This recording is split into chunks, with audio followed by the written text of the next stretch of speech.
Barcelone poursuit sa séquence de victoires et a désormais remporté 2 victoires consécutives après avoir battu Alaves 3-1 lors de la 23e journée de championnat.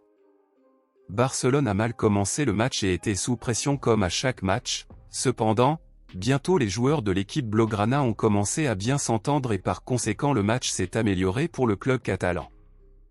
À la 22e minute du match, l'attaquant Robert Lewandowski a marqué un superbe but pour donner l'avantage à Barcelone, et c'est ainsi que le match s'est déroulé jusqu'à la pause avec une victoire de Barcelone 1-0. Lewandowski n'était pas le seul à avoir marqué un superbe but, comme au début en seconde période, le milieu de terrain Ilkay Gundogan a également marqué un beau but, portant le score à 2-0 pour Barcelone.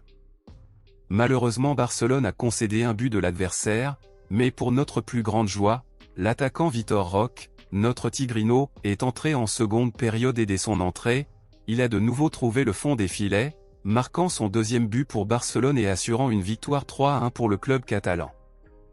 La soirée de Vitor Roque avait tout pour être incroyablement brillante, mais mon ami culé, malheureusement Vitor Roque a vu son moment empêché par l'arbitre Martínez Munura qui l'a expulsé quelques minutes après son entrée sur le terrain. En fait, cette expulsion suscite actuellement une grande controverse dans le monde du football.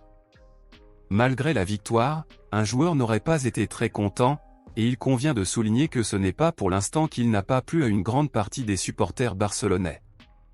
Selon les informations, les dirigeants et les supporters du club catalan n'étaient pas satisfaits des performances du défenseur Jules Koundé. Ce n'est pas la première fois que le joueur est critiqué et ce nombre de matchs inférieur à la moyenne lui ferait perdre de son importance au sein de l'équipe. Koundé a d'ailleurs été assez absent presque tout le match, il a crevé plusieurs fois, perdant le ballon au profit de l'adversaire, ce qui a entraîné des mouvements dangereux et ce n'est bon ni pour l'équipe ni pour le joueur.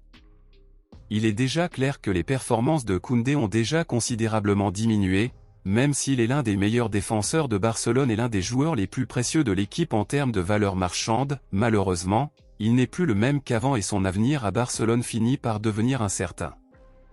À votre avis, pensez-vous également que la performance de Jules Koundé a déjà sensiblement baissé? De 0 à 10, quelle importance lui accordez-vous pour Barcelone?